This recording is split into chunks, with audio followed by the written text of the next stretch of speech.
So I hope.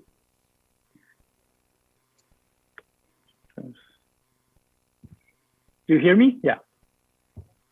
Yes, we can hear you. Okay. And you see the slide. Yes, Bueno, please. muy buenos días desde acá, buenas tardes o buenas noches, donde quieran Good que estén. morning, good afternoon, wherever you are.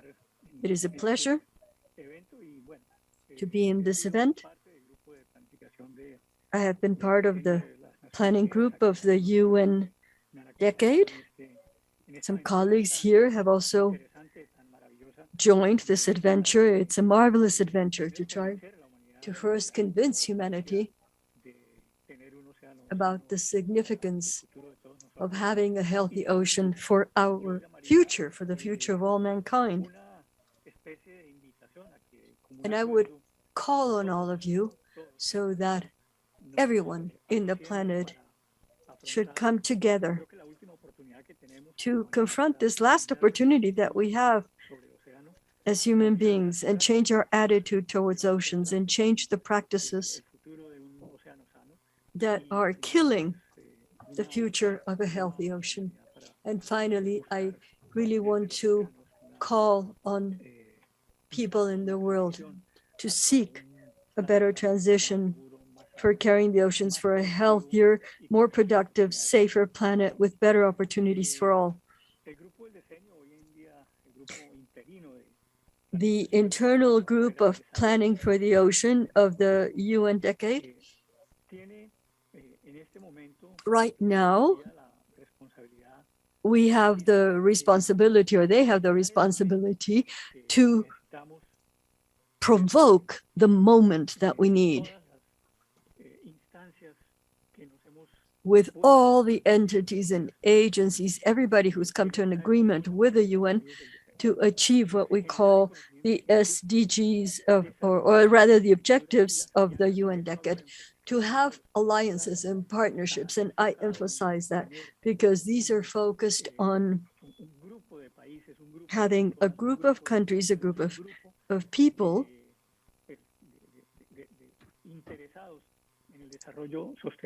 who are truly interested in sustainable development of the oceans. And secondly, to produce science and knowledge in the right language, at the right time, in the formats that are needed for the decision makers, whether they're government, private, public entities, communities, citizens in general, so that we can achieve that very, very good operation in the oceans. And I think this ties in perfectly with the purpose, with the aim of this event here today, to seek to transform that tool in decision-making tools so that the mapping, the information systems, the summary of all this entire knowledge in an atlas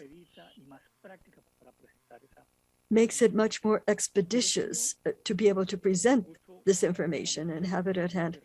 The decade has 6 reference points: safe oceans, productive and sustainable oceans, accessible and transparent oceans. And here I go back once again to open information, transparent information for all users, clean oceans, healthy and resilient oceans, and predictable oceans. And within all this analysis, the group in the decade identified challenges that we need to focus on and where we need to act. One is to identify the pollution sources, to understand the effects of pollution, particularly from human action. Others may be natural, but all of these might bring about changes we don't want in the oceans.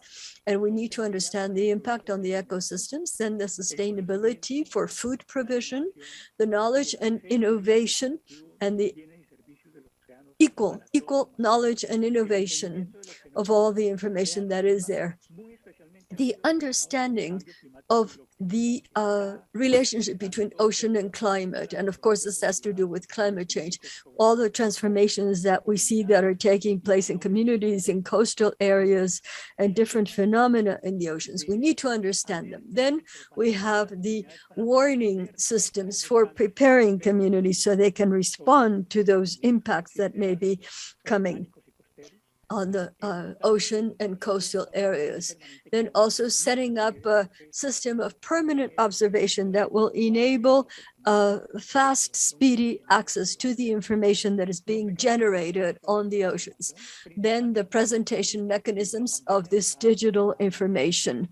And of course, the pandemic has put us in the midst of right in face of this challenge. We never thought we would be able to do this so fast, but I go back once again to saying that we need to develop the capacities so that everyone necessary has access to equal information. And then the last thing, but not less important, is changing the sensitivity of everyone in among people, their attitude towards the oceans.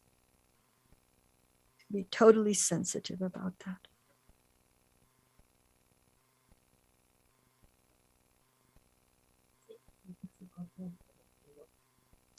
Have we lost Francesco's link?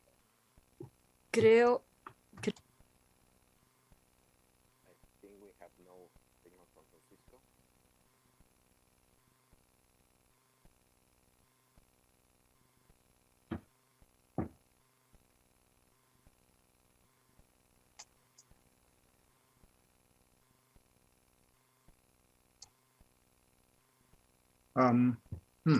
So Can you hear me? is that Carolina? Yes, we lost connection, but he will try to connect from his mobile phone. Oh, okay. Sorry. It's okay. How can you have one of these kinds of sessions and not have the odd thing going wrong? Did you see the slides? Yeah. Yes, we can see the slides. Yeah.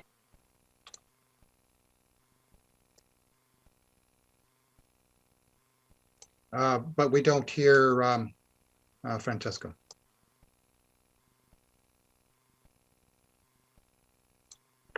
So Francesco, please proceed. Okay, sorry. Yeah, I guess we lost. We had a major failure here in the connectivity. So I'm connecting through my cellular phone. Okay, so vuelvo a lo que hemos definido como unos mecanismos de gobernar. So I was talking about the governance mechanisms, coordination unit for the decade.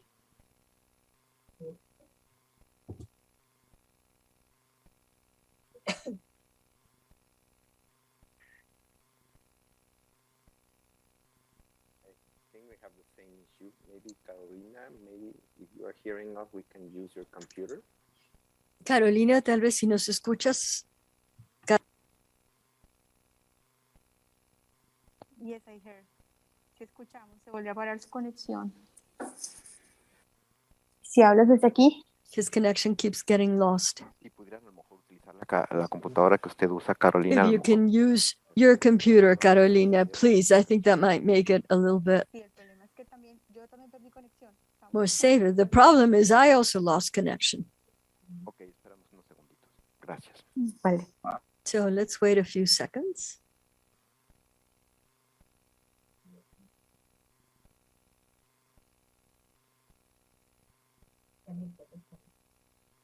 I am back again. Oh, we can see you again, Francisco. And the presentation also? Not yet, no. Well, of course, the presentation is coming from, oh no, it's coming from you, yes, of course. Yes, yeah.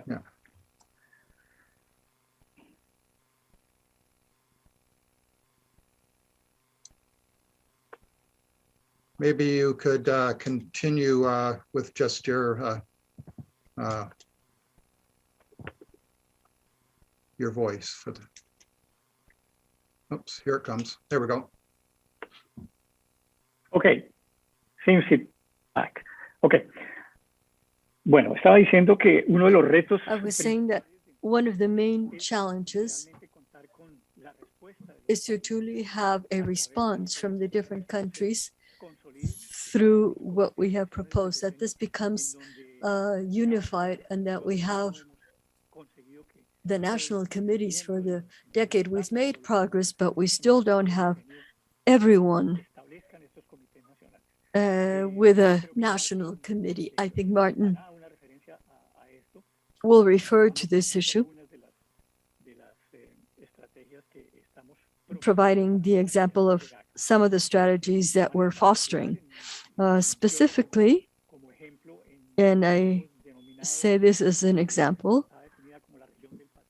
what we have called the Pacific region or the tropical Western Atlantic. We only have 33 countries that have been able to set up their national committee for the decade. They're really going to be the guides, the coordinators internally within the countries, and then at a regional level to be able to coordinate in harmony. This is like a timeline of what has been happening. I'm not going to go into detail because rather I want to show you where we are right now. And this is the definition of regional work strategies that we are building under a co-design mode for the region.